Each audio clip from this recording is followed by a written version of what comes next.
Many Waters by Madeleine, Chapter 4. Grandfather Lamech and Grandfather Enoch. When Denny opened his eyes and found himself surrounded by little brown people, he was terrified. How had he got back into that terrible tent? Surely the unicorn wouldn't have returned him to the people who had tossed him out into the dung heap. Where was the unicorn? Brilliant light flared against his closed eyelids, then darkness. He began to shiver uncontrollably, and he felt a hand against his forehead, cool, gentle. It might almost have been his mother's hand when he had flu. Only his mother's touch could cool him. "Mother," he moaned, then like a small child, "Mommy?" A small woman leaned over him, looked at him with twinkly eyes surrounded by a crisscrossing of wrinkles. She did not look as though she would throw him into a garbage pit. She moved away, and then two pairs of younger eyes were looking at him. One pair was deep amber, with golden flecks, and belonged to a girl, with hair as amber as the eyes, beautiful eyes, pure. The other girl's eyes were black, but a black which held light and wisdom. Wherever he was, he could not be in the tent from which he had been thrown by the men while the girl with the flaming red hair looked on. Men. He looked around fearfully. There were men there. Spears were stacked against the side of the tent. One of the men held a wineskin.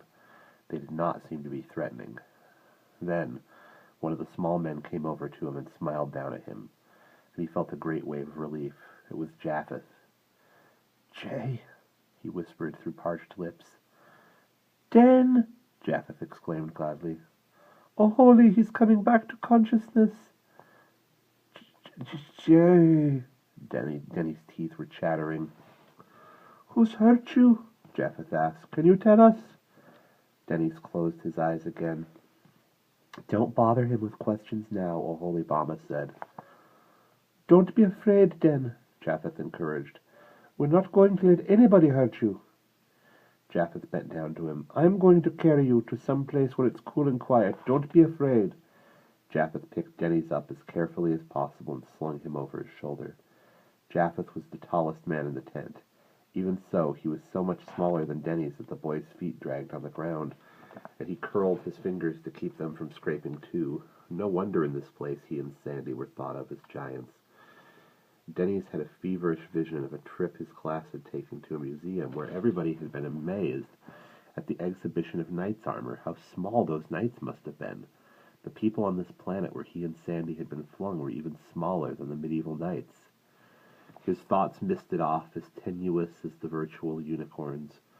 The remembrance of the field trip to the museum was no more of a dream than his being carried by Japheth, who was amazingly strong for so small a man. A short young shepherd carrying a lamb, a very small shepherd. Denny's toes scraped over a rock, and he cried out. If he could wake up, if he could shake off the heat of this feverish dream, he and Sandy would be in their bunk at home. He opened his eyes, and the stars were brilliant. He took a gulp of fresh air.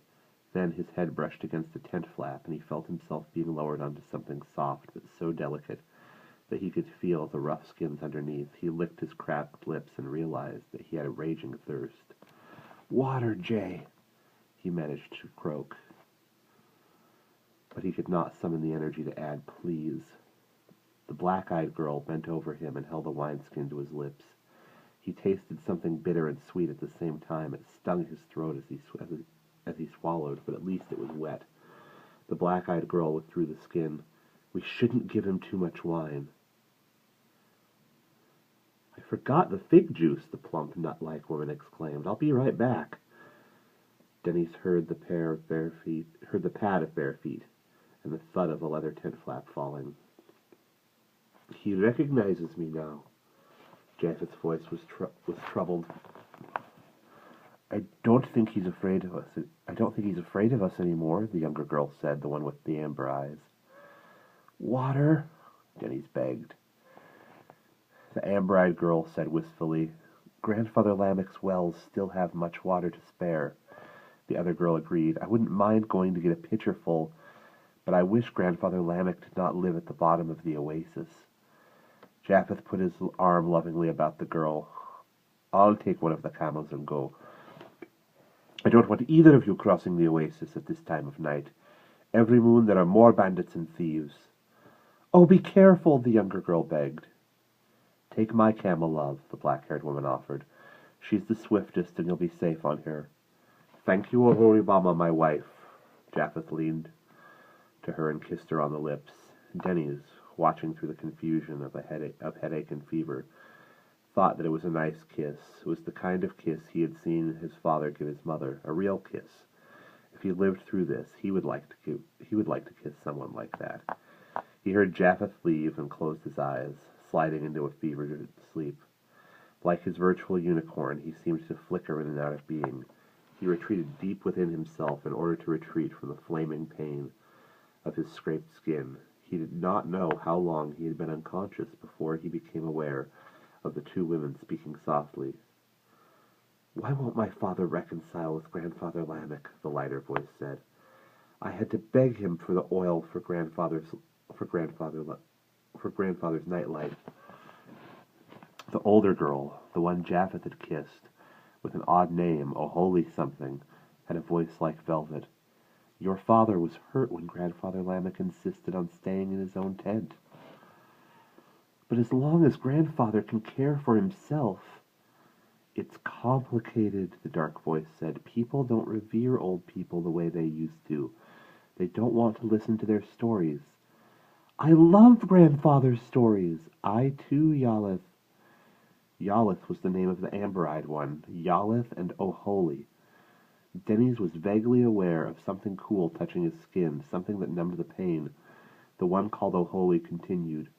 I always enjoy it when it's my turn to take him the nightlight. And at least your mother feels as we do. She'll always manage to get the oil for us to take to him. When did it change? Yaleth asked. People need to sit at the feet of the old people and listen, but now I heard Anna say that her grandfather was put out in the desert to die, and his bones were picked clean by vultures. Oh, Elle, what are we coming to? At the trouble in the dark voice, Denny's opened his eyes. He is still so hot, O'Holy said. I wish we knew who had hurt him. But what could we do? Yaleth asked. What in El's name could we do?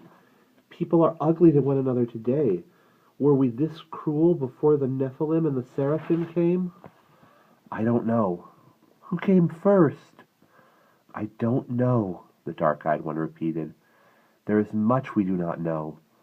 Where did this young wounded giant come from, for instance? The other one, Yaleth said, the one in Grandfather Lamech's tent, said they came from some kind of nighted place. United States, Denny corrected automatically. Then Yaleth's words registered. Where's my brother? Oh, good, he's coming too, Yaleth cried. Then said kindly to Denny's, He's in my Grandfather Lamech's tent, being cared for by Grandfather and Higgaion. He's sunstruck, too, but not nearly as badly as you are. The words began to buzz into meaninglessness as Denny slid back into unconsciousness. He knew that the combination of too much sun, of being thrown into the pit, of scraping himself with sand had made him ill. Very ill indeed. This was far worse than when he had the flu and had a temperature of over 105 degrees. Then he had antibiotics to fight the fever. Heaven knew what had been in that garbage pit. Heaven knew what horrible infection might follow. He thought that he was probably dying from overexposure to the sun, and he didn't much mind, except that he wished he was at home on his own planet, rather than here, wherever in the universe here was, with these strange small people. He wished he was young enough to call out and wake his mother, so that she would come in to him, and she would wake him from the nightmare and take off the knight's helmet that was pinching his skull and giving him a terrible headache. He drifted into darkness, and we'll pause there.